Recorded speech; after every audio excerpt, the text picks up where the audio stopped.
Partisi Genel Başkanı Devlet Bahçeli, onun size tavsiyeleri neler oldu? Ne yapmanızı Biz çok Sayın Devlet Bahçeli, Allah razı olsun. Biz Türkiye'deki yüz binlerce Uygur Türk'ü yaşıyor. Türkiye için canımızı versek o az. Evet. Ben öyle düşünüyorum. Çünkü ben Devlet Bahçeli bir gün görüştüm.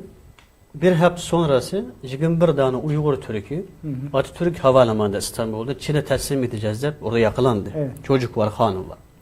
Sayın Devlet Bahçeli'ye biz bunu bildirdik.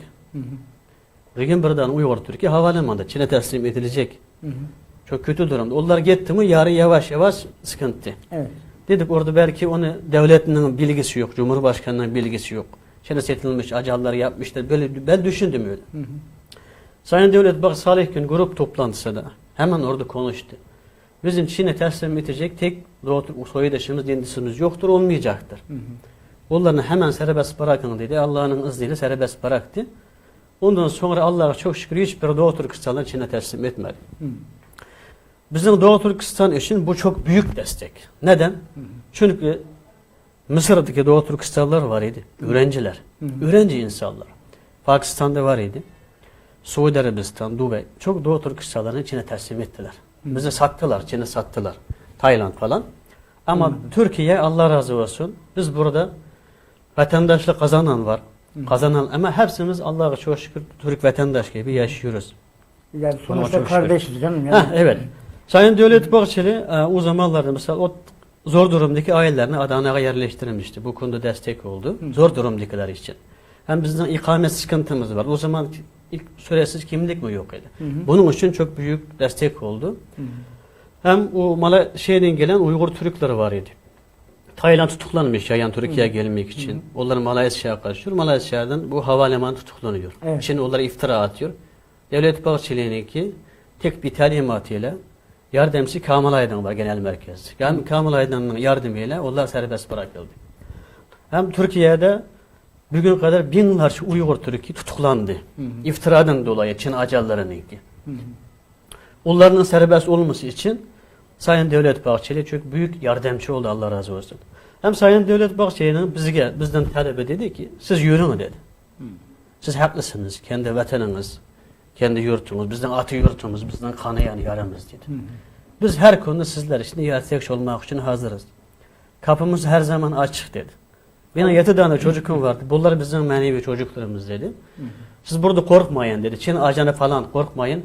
Sizin güvenlikiniz bizim güvenlikimiz dedi. Allah razı olsun. Amin. Yani, diğer siyasi partilerden biri de herhalde İyi Parti'yi bir ziyaret etmişsiniz. Evet. Meral Akşener'e. Mesela biz hem İyi Parti'ye gittik. Sayın Meral Akşener'le görüştük. Hem o eski Türkiye'nin başbakanlarından Sayın Davutoğlu ile görüştük. Evet. Hatta Kılıçdaroğlu ile görüştük.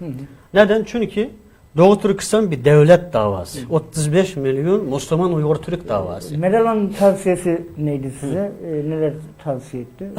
Biz neden gittik? Burada bir söz var. Evet. Çünkü biz 83 milyon Türk vatandaşlardan destek almamız lazım. Türkiye'de böyle bir güzel bir olay var. Devlet dediğiniz zaman tüm partiler bir oluyor. Solçu, sağcısı. Evet. Doğru mu? Doğru. Devlet dediğiniz zaman, vatan dediğiniz zaman. Bunu dünyada hiçbir devlet yapamadı bunu. Allah razı olsun. Yani. Ama biz bu sevgi devlet dediği zaman her biri olduğu için biz 83 milyon Türkiye'nin destekini almamız lazım. Şu yüzden partiyi ayırmadan tamam mı? Evet. Kim Doğu Türkistan için ses olsa biz ona gidelim dedik. Sayın Meral Akşener daha herkese bu zulümünü anlattık. Sayın Meral Akşener'in tavsiyesi bizler için, Doğu Türkistanlılar için en olay biz her zaman yanınızdayız. Siz için destekçi olmak hazır falan dedi. O kadar.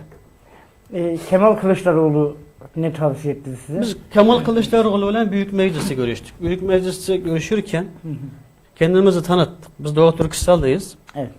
Çin her şeyimize el koydu. Doğu Türkistan böyle bir kötü durumda. Mustafa Kemal Atatürk aynı zamanda Doğu Türkistan İslam Cumhuriyeti'ni ilk defa kabul etken Cumhur Reisiydi. Türkiye Cumhur Reisi. Doğu Türkistan çok büyük destekler vermişti.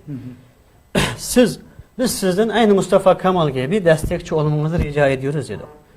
Sayın Kılıçdaroğlu dedi, biz Mustafa Kemal'den aynı görüşteyiz. Aynı düşüncedeyiz.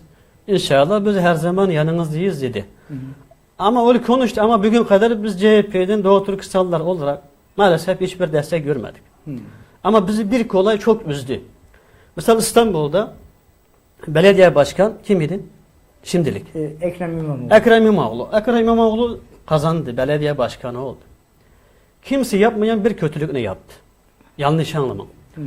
Çinlerin ki o Çin'in kuruluş yıl dönümü var. 10. ayının biri her sene Çin kuruluş yıl dönümü. Doğu Türkistan'ın ki en büyük musibet günü. Hı. En çok şehit edilen bir gün. Tamam mı? Hı hı. Doğu Türkistan demek ne demek? Türkiye demek. Türkiye demek Evet, Doğu evet, Türkistan evet. demek. Hepsimiz tek Türk toprağı. Hı hı. Türk milleti. Doğru mu? Türk Doğru, devleti. doğrudur. Aynı 10. ayının biri de bugüne kadar Türk tarihinde olmayan bir şey. Hı hı. İstanbul Büyükşehir Belediye Başkanı her yerde Çin'in plakalarını astı. Her yere astılar, her yerde. 10. ayının biri Çin, Hı hı. İstanbul'un iki şey var. O Çin'in yıl dönümü de 10. ayının biri de İstanbul Büyükşehir Belediye Başkanı ona katıldı. Ondan önce öyle bir şey hiç olay olmamıştı. Hı. Biz çok üzüldük. Hem Ankara'da Mansur Yavaş belediye başkanı oldu. Hem Çinliler de o kadar bir güzel karşıladı. Hı. Güzel bir şey. Ama o kadar biz üzüldük. Mansur Yavaş eski ülkücü, eskiden milletçi, o Tabii. kökenden geldi falan dediği için bizim biraz onun şeyimiz vardı. Tamam bu milletçi, biz Doğu Türkistanlılar bir Türk. Hı hı. Kendi milleti belki biz sahip çıkar dedik. Ama bugün kadar destek görmedik. Ama burada ben onları kötülemek istemiyorum. Beni biri Anladım, burada anladım. bunu konuş demedi. Siz bu soğanı sorduğunuz sorunu Evet, söylüyorum. evet. Ama ben diyorum ki Mustafa Kemal Atatürk'ün aynı partiyesi olsak, Hı hı. Mustafa Kemal Atatürk'ün izinde olsak Doğu Türkistan için bugün en büyük desteğini CHP vermesi lazım. Gerçek olsa. Tabii. Bu olay gerçek olsa.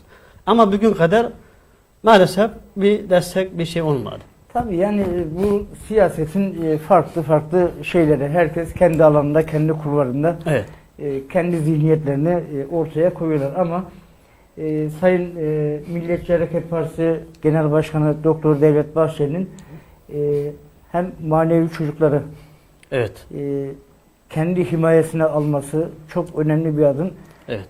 Her koşulda size destek vermesi çok önemli bir adım. Yine Sayın Cumhurbaşkanımız Recep Tayyip Erdoğan'ın elinin sizin üzerinizde olması ve size biraz daha sabırlı olmanızı tavsiye etmesi. Bu da görülüyor ki ileride Çin'le bu hesaplaşılacak anlamına geliyor. Evet inşallah. Yani bu şimdi Milliyetçi Hareket Partisi'nin kurucu genel başkanı merhum bizim de başbuğumuz rahmetli Alparslan Türkeş'in Evet. bir Turan ülküsü vardı. Evet. Türk'ün nefes aldığı, adım attığı her yer bizim için bir Turan ocağıdır. Evet. O şiarla, yani biz Türk milleti olarak rengine, diline, dinine, ırkına, cibiliyetine bakmadan ben Türk'üm diyen her insan bizim etimiz, kanımız, canımız, ciğerimizdir. Tabii ki. Onun için yani bunu şunun için söyledim. Sizler bizim kardeşimizsiniz. Allah razı olsun. Ama böylesi önemli destekler özellikle Sayın Erdoğan'dan ve Sayın Bahçeli'den almanıza bizi memnun etti, bizi sevindirdi. Şimdi dernek faaliyetleri içerisinde bir de şehitlerle ilgili bir çalışmanız var sanırım. Evet. Hanifi kardeşimiz az sonra sizden sonra yayına alacağım. İnşallah. Bu çalışmayla ilgili de biraz bir bilgi verirseniz. Evet. Bizim Doğu Türkistan'da çok şehitlerimiz oldu. Hı hı. Ne Osman Batır olsun, Kürşat ondan sonra Evet. Doğu Türkistan Cumhuriyeti hem Doğu Türkistan İslam Cumhuriyeti hem Ürümçi katliamı, Gulcu katliamı, Doğu Türkistan'ın Atuş, Baran katliamı. Çok şehitlerimiz var. Biz şehitlerimiz için hiçbir şey yapamadık. Doğu Türkistan'dayken. Hatta eve gidip ana babasının geçmiş olsun. Yasak yaptık mı bittik, tamam mı? Türkiye'ye geldik. Türkiye'de maşallah bir yerde bir şehit oldu mu Cumhurbaşkanı geliyor, bakan geliyor. Bakın. Şehit öyle bir kıymetli bir insan. Şehitler ölmez, vatan bölünmez diye, doğru mu? Tabii. Biz orada kendi şehitlerimiz hiçbir şey yapamadık için buradaki şehitlerimiz aynı bizim şehidimiz. Ben 15 Temmuz şehidi olsun, Çanakkale'de olsun. Hem Çanakkale'de yüzlerce Doğu Türkistanlılar şehit olmuş, orada şey var. Şu yüzden uzaktan biz bunu düşündük. Türkiye'de şehit ailelerini bir ziyaret yapalım. Orada yapamadıklarımızı burada yapalım. Çok. İnşallah hem bu çalışmayı önceden biz yaptık. Bazı şehit ailelerini ziyaret ettik. Ama bundan sonra komple tüm nerede şehit ailesi varsa O şehitler inşallah bu kardeşimizle beraber bunu yapacağız. Şehit ailelerini beraber ziyaret yapacağız. Hem Türkiye'de biz 1200 tane Doğu Türkistanlı genç ilk defa ben gittim. Askerlik için kaydı olduk. Biz Türkiye için her zaman hazır.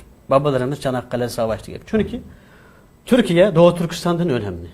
Suriye'den önemli. Filistin'den önemli. Ne diyelim? Arkan'dan önemli. Neden önemli? Neden? Bu sual var burada. Türkiye 630 sene dünyaya hükmetmiş, Osmanlı devleti kurulmuş bir devlet. Osmanlı zamanında dünyanın hiçbir yerinde kimse bir Müslümana, bir insana, bir hayvana zulüm yapılmamıştı. Doğru mu? Doğru. Osmanlı yıkılgandan sonra bakın o Doğu Türkistan'a silah gönderen Abdülhamit Han cennet mekan. Allah rahmet eylesin. Evet. Tırlara silah gönderdi. Mustafa Kemal Atatürk en büyük destekler vermişti. Tüm mezlum coğrafyanın hatta bir dinsizinin ümidi Türkiye. Evet. Bir hayvanatın ümidi Türkiye. Bunu herkes anlaması lazım. İslam'ın son kalesi. Türkiye ayakta durdu mu? Türkiye güçlendi demek. Tüm dünya bir rahat oldu demek. Tüm mezlumlar kurtuldu demek inşallah. Ama Türkiye'nin başka bir zarar geldi demek. Allah korusun gelmez. Evet. Türkiye günden gün güçleniyor. Türkiye parçalandı demek. O olmaz inşallah. Türkiye kıyamet kadar ayakta durur. Tüm mezlumlar bitti. Tüm dünya mezlumlarla dolu. Tüm dünya zalimlerle dolu demek. Evet. İnşallah biz önce Türkiye'ni güçlendirmemiz lazım. Evet. Türkiye'de bir Turan ordusu kurulması, hani Osmanlı zamanı gibi tüm İslam dünyası Türkiye başta olmak üzere Türkiye'nin arkasında olması, tüm Müslümanlar, tüm Türk coğrafyayı bir olması. Hani öyle oldu mu dünyanın hiçbir yerinde bir Müslümana bir Türkiye kimse zulüm yapılmaz. Evet. Ne Filistin'de Yahudiler, ne Doğu Türkistan'da Çin kafirler, ne Orta Asya'da Ruslar. Dünyanın hiçbirinde tek mezlum kalmaz, tek zalim kalmaz. Şu yüzden biz Türkiye için yani Türkiye'ye Doğu Türkistanlılarının gerçek nasıl insan olduğunu. Mesela Türkiye diyor atı yurtumuz diyor. Evet. Hepsi oradan gelmiş zaten. Nasıl insan olduğunu biz Türkiye'ye göstermek hem Türk kardeşlerimizden, Türk vatandaşlarımızdan nasıl olduğunu Doğu Türkistanlılara göstermek. Evet. Bağlantımızı kurmak. Sadece bir Doğu Türkistan Türkiye değil. Şimdi diyor ya tek millet altı devlet diyor. Ben ona bir devlet ekliyorum. Tek millet yedi devlet. Doğu Türkistan unutmamız lazım. Doğu Türkistan olmadan Türkiye'nin Türk tarihini yazmak mümkün değil. Türk İslam tarihini yazmak mümkün değil. Hem Türk coğrafyayı bir araya getirmek mümkün değil. Yani önemli bir yer. Tarihimiz, her şeyimiz oradan kaynaklanıyor.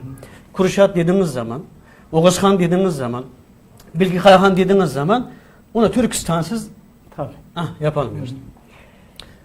Peki ağzınıza sağlık. Şimdi kısa bir ara vereceğim. Ondan sonra Hanifi kardeşim Tamam, olacak. en son bir dakika zamanınızı alacağım. Vereceğim. Ben size 1,5 dakika bir zaman vereceğim. Tamam. Son sözleriniz için. Kusura bakmayın. Estağfurullah.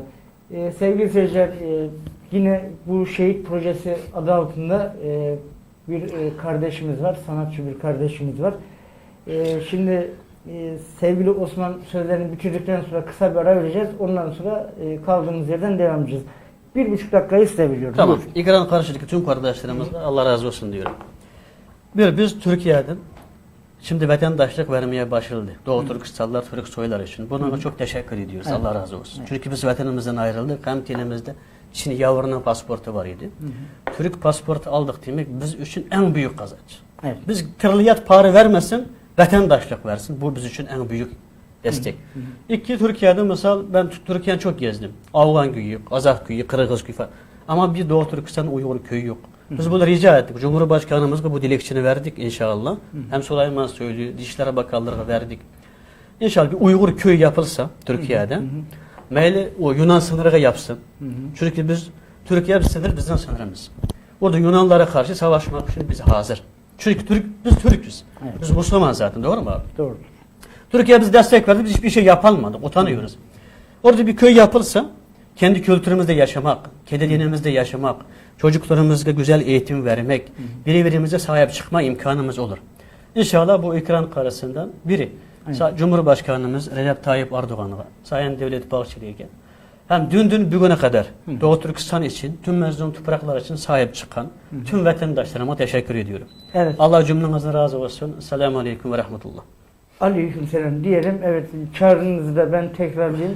Sayın Cumhurbaşkanımıza, sevgili İçişleri Bakanı Süleyman Soylu'ya ve Devlet Bahçeli'ye kardeşlerimizin vatandaşlık talepleri var. İnşallah bu konu kısa bir süre içerisinde gündeme gelir ve bu sorun çözülür. Çok kısa bir ara vereceğiz sevgili seyirciler. Kaldığımız yerden devam edeceğiz.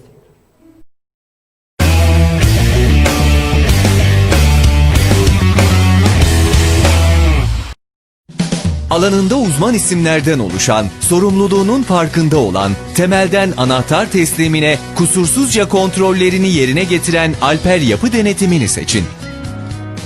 10-15 yıl değil, bir ömür boyu güvende oturmanın yolu Alper Yapı Denetim'in kontrolündeki yapılardan geçer. Ordu ve ilçelerinde faaliyet gösteren kaliteli denetim Alper Yapı Denetimi seçin. Daire satarken ve alırken Alper Yapı Denetim'in imzası olan yapı alanlarını tercih edin.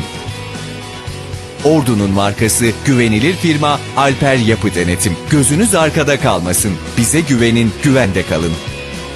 Alper Yapı Denetim.